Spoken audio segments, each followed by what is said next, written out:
Welcome to Policy on Demand. I'm Sindhu Blume. And I'm Scott McCandless. It is the week of October 2nd, and this is your Monday briefing. So there was a plot twist over the weekend. While all signs were pointing to a government shutdown, a last-minute deal came together to keep the government open until November 17th. Rohit Kumar, who has seen a plot twist or two, joins us to dissect all of this. Rohit, welcome. Thanks for having me. So walk us through this. This isn't the first time Congress has surprised us. What happened? So a couple things happened. Probably most importantly, Speaker McCarthy decided, you know what, I'm just going to do this with Democratic votes, and I don't care if a handful of House Republicans vote no, and I don't care if this precipitates a motion to vacate, as we expect it will, perhaps as soon as this week. He just decided, in his own words, to be, quote, the adult in the room. The other thing that happened, though, that was interesting, so there were two things that happened that kind of facilitated this transaction. The other thing that happened was that the White House backed off its previous insistence that even for a 45-day continuing resolution, that some amount of Ukraine money would be required. You know, if we go back in the Wayback Machine all to like a week ago, in the Senate, they were considering a continuing resolution that looked very similar to what ended up becoming law, did not have Ukraine money. And the White House actually came in with a strong point of view that, no, even for the 45 days, we need $6 billion of money to backfill domestic, stockpiles that we can continue to send stuff to Ukraine. So Senator McConnell, being the sort of loyal Ukraine foot soldier that he is, took that White House point of view and said, okay, we're doing this. We got to do the $6 billion for Ukraine, only to have both Speaker McCarthy and, frankly, the White House pivot on Saturday, such that at the end, they ended up, frankly, where Senate Republicans thought they were going to be a week ago, before the White House said, no, we have to have it, and then ultimately decided, you know what, this is going to precipitate a shutdown. And I think they decided two things: the optics of shutting down the government over Ukraine money, not a great look. And presumably they figured out some way to work around the next 45 days. Maybe they'll come back and ask the help for some transfer authority. That chapter isn't fully written yet, but clearly these two things happen, and those two jointly facilitated this transaction. Okay. Well, can we talk a little bit about tax, and really two areas? How does this deal affect a year-end tax deal? And what about guidance from the IRS, specifically things like the foreign tax credit regulations? Yeah, so on the guidance piece, this is good news, because had the government been shut down, it would have delayed any guidance. And so now there's another 45-day window until November 17th for the IRS to put out guidance on foreign tax credit regs, stock buybacks, whatever it is that they want to push out. And now they have they know they have till November 17th to do it.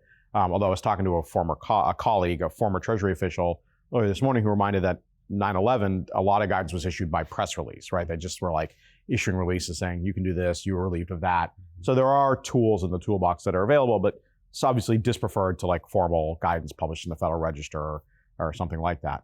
In terms of a year-end tax bill, it's certainly helpful that the government is not shut down, but we now are going to have this at least week, maybe longer, exercise of the motion to vacate, and all the turmoil in the House has not come to an end, but it may accelerate the necessary fights. And so the optimistic story for a year-end tax bill is we get through a motion to vacate, that Speaker McCarthy prevails, and comes out on the backside of it sort of freed of this sense of obligation that I have to cater to 5 or 10 people who never want to seem to get to yes. The flip side, though, is it could just be more turmoil for the sake of more turmoil. We get through the first one, there's another motion a week later, right? And that this isn't settled on first pass. The optimistic story is it's settled on first pass, and maybe even Speaker McCarthy goes one step further and says, having defeated the motion to vacate, I'm going to execute a rules change to make it harder to have repeated votes. I don't know that he can get away with that on the first try, but eventually maybe that's something that's being discussed.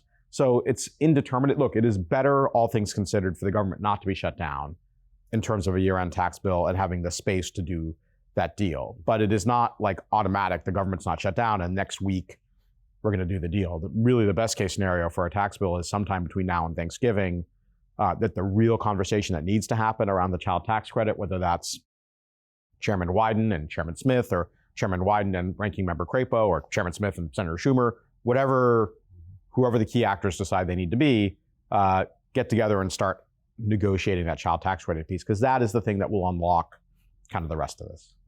Okay, one thing we always talk about with you is constituents engaging with Congress, so companies, our viewers.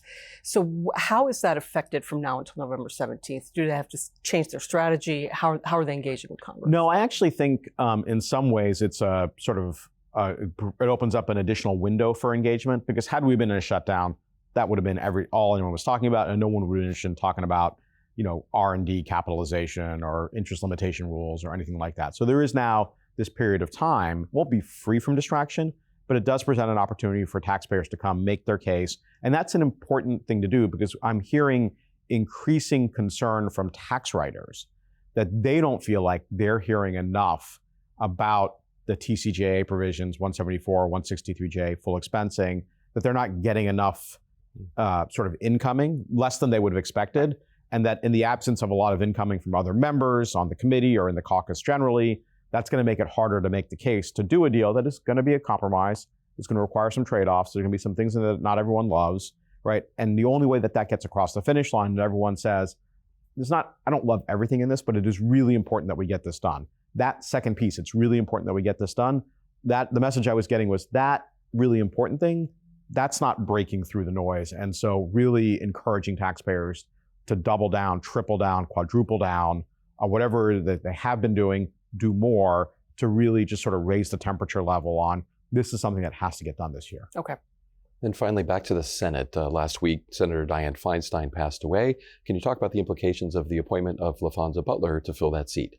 Yeah, so viewers may recall that there was an attempt while Senator Feinstein was out, I think with shingles at that point, to sort of temporarily replace her on the Judiciary Committee to facilitate getting nominees out of committee and onto the Senate floor. And Republicans were like, no, wait a second, we don't do temporary replacements. But we do have a long history, and I would expect this to be the case here, that when a senator retires or passes away, however they vacate the seat, and you have a new senator appointed for the duration of the term, that she will get appointed to committees. Now, that doesn't mean she's going to take all of Senator Feinstein's committee slots. There may be others who want a coveted Judiciary Committee seat, or maybe they just say, look, it's only until the November elections.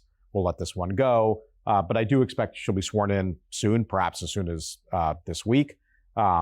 We'll assume committee roles, maybe not this week, but next week. They'll have to pass a committee resolution to get that done, and that the Senate will be once again operating at full strength, at least in terms of senators duly sworn and chosen. On any given day, someone's absent for one reason or another. Right.